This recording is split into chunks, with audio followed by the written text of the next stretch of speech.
I grew up around Native American people, primarily the Cheyenne and the Crow.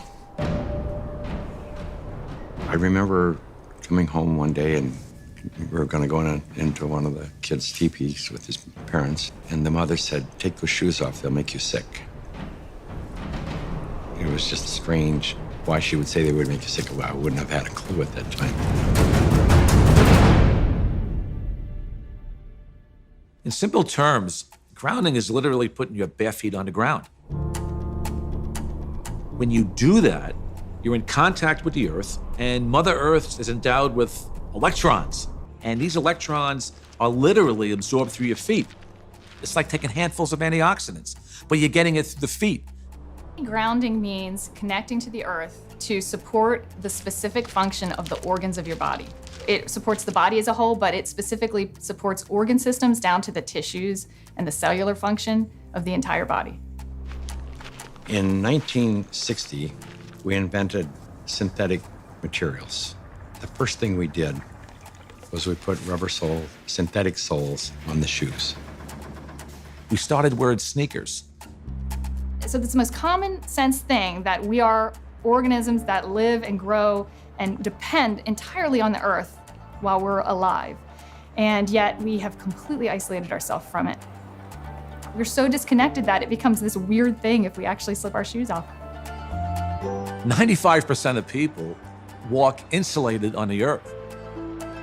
This was the single thing that happened that probably caused the proliferation of inflammation-related health disorders far and above anything else. This is so incredible. This is Nobel Prize material. I got involved in the cable industry in the early 60s. I first learned the need to ground cable signals as we were developing the industry. When you run a wire into the house, before you can go into the house, you have to ground the cable. I mean, you have miles of wire hanging up there in the air. If there's lightning in the air, it's going to hit the cable. And so what you want to do is create a path to ground for the lightning so that it doesn't enter the house or blow up the TV or create a fire. One day I was sitting at a computer and the computer kept crashing. I knew it was static electricity, so I put a piece of tape across my desk and grounded it.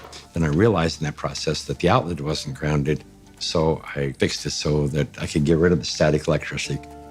And I didn't think too much about it. I walked outdoors and I sat on a bench.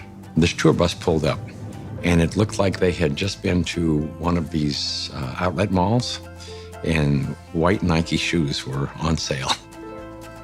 It just dawned on me. I asked the question, I said, I wonder if it's possible that humans are, we're no longer naturally grounded. I wonder if these shoes could be interfering with us. So that night, I went to the hardware store and I bought a roll of metal duct tape. And I just taped it across the bed. I threw a wire out the window and it had a ground rod outside. I connected to the ground rod on one side and connected to the metal duct tape that I had laid on the bed. So when I laid down on the duct tape, I was like grounded because it was connected to the earth. I woke up the next morning and I thought, holy cow, there's something going on here, because normally for me to go to sleep, I had to take Advil. So I tried to find out what I could. The internet was hardly anything. This is back in '99. Went down to the University of Arizona into one of their medical libraries, and there was nothing. And in fact, I even tried to find the cause of chronic pain. The cause of MS was unknown. The cause of arthritis, unknown. They didn't know. Nobody knew. So I thought, well, I'll go out to LA. I'll go to UCLA and ask them. They pretty much laughed me off campus. They said, you expect us to believe that somebody's going to put a nail in the ground, tie a wire around somebody's toe, and it's going to make them sleep better? They said, get out of here. Go away. You're nuts. So I ended up having to put together my own study, and we grounded 60 people, and the reports that came in were unbelievable. TMJ disappeared, PMS disappeared, inflammation reduced, pain. Everybody slept better. Found an anesthesiologist in San Diego, and he says, I don't think there's anything to what you're doing. There's got to be an anomaly here, but I'll entertain you. He says, I will prove that you're wrong. We did the study. It's the first study that I did that was a legitimate study where we had quantifiable data. Then we decided, well, we're going to do a big study now. And we ended up attracting scientists, physicists. When they saw the study, everybody said, well, this is really pretty interesting.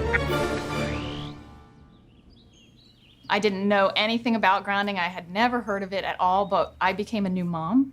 And I had my first child, and she had colic, and she cried and cried and cried. First thing I did, being a physician myself, was take her to the pediatrician, and remember distinctly leaving that pediatrician's office with a knot in my stomach, because the first thing they told me is, it's a baby, let him cry.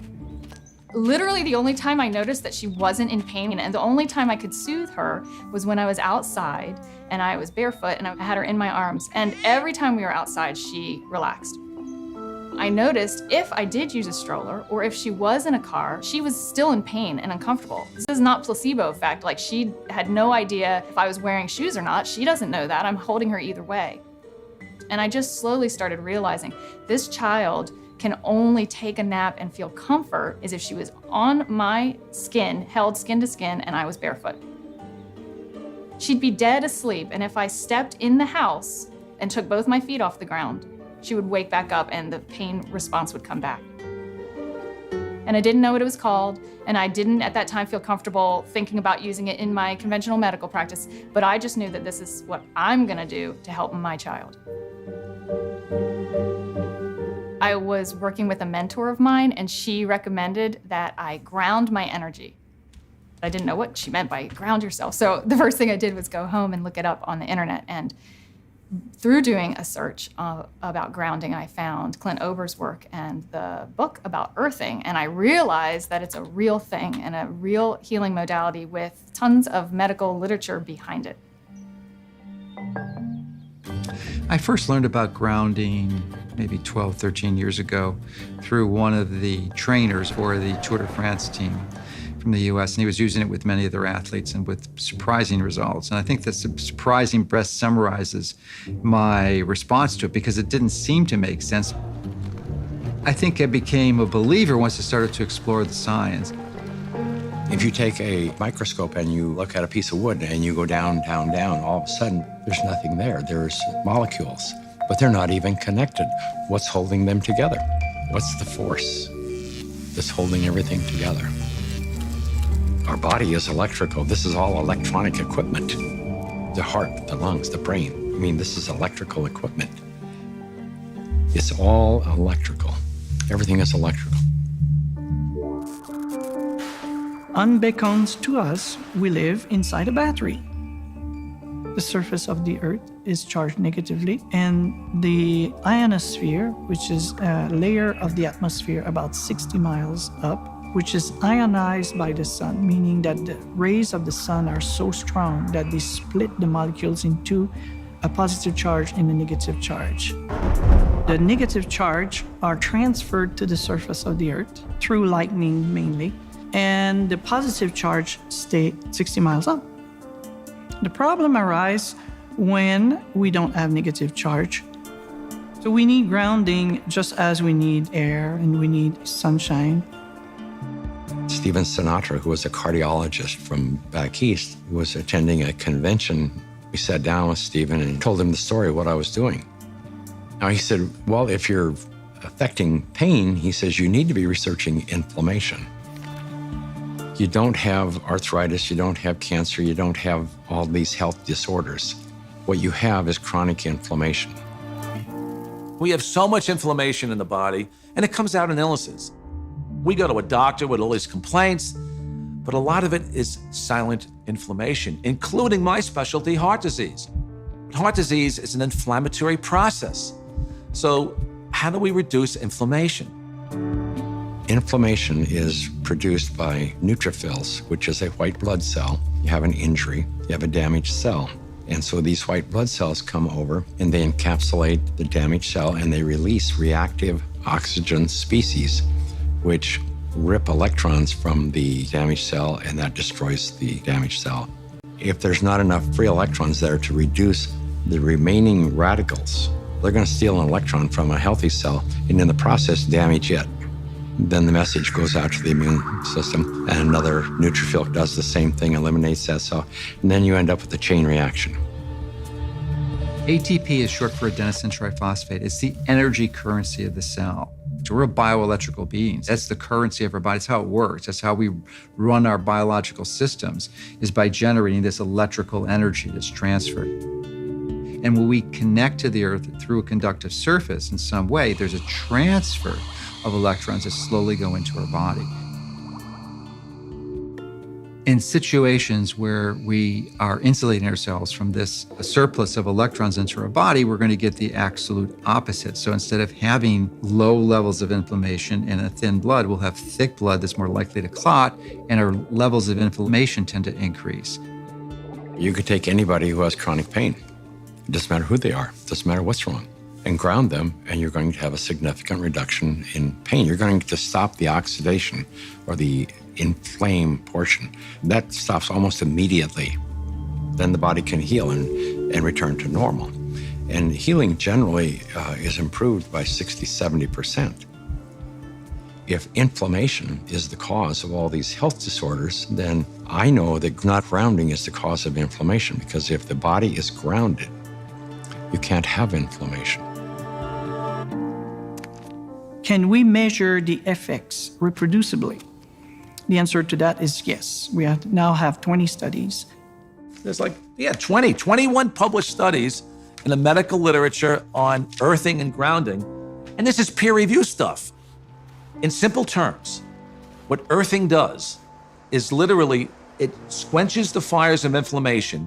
And if inflammation is the source of all root illnesses, including Alzheimer's disease, cancer, heart disease, diabetes, I mean, the list goes on and on. If you can impact inflammation and, squelch it, kill it, stop it, we're going to be healthier beings. So, why hasn't it caught on in mainstream? I can only say it will. There's a well-established, traditional, conventional system that relies on expensive intervention. So they'd like to perpetuate that, and they're not too interested in having some competition coming in for a lot less expensive to sort of sabotage their profit levels. Because their goal isn't to help humanity. Their goal is really, as corporations, is increase their profit. The question becomes, how much of an influence has lack of grounding been in the epidemic of disease that we have? Is this grounding a factor? The light switch went on, and I thought, we're doing things completely backwards here. A typical day for a child is completely ungrounded. Most children wake up sleeping on a bed that was not grounded in a house or a building or on a floor that was insulated from the earth. And then they go immediately into a classroom that's insulated. And even on recess, in the recess period, they go outside and are literally fenced in and they're paved with asphalt. And then they have after-school activities, which are either indoors or if they're outdoors, they are literally required to wear protective gear. Even if they're exercising for 2 hours after school, 100% disconnected from the earth. And then they go home and they go inside and they eat dinner and they do homework all hours of the night, and then they pass out in an ungrounded bed. So that's a 24-hour period of time completely ungrounded, and that goes on day after day after day. There's a resistance to integrating novel thoughts. And many times new ideas aren't implemented until the people who hold the counter opinion die. The good thing about grounding is that you don't need a doctor to tell you to do it. You do not need a physician to recommend it to you. You can try this anytime. It is your birthright because you live on the earth. I ground every day. Hey, I want to be connected to the earth as much as I can. I would say about 95% of the day I am grounded because I believe it's just a no-brainer. Go outdoors, take your shoes off, stand barefoot on the earth, or sit on the earth, put your feet and your hands on the earth, and you will instantly notice the pain and inflammation begin to drain from your body.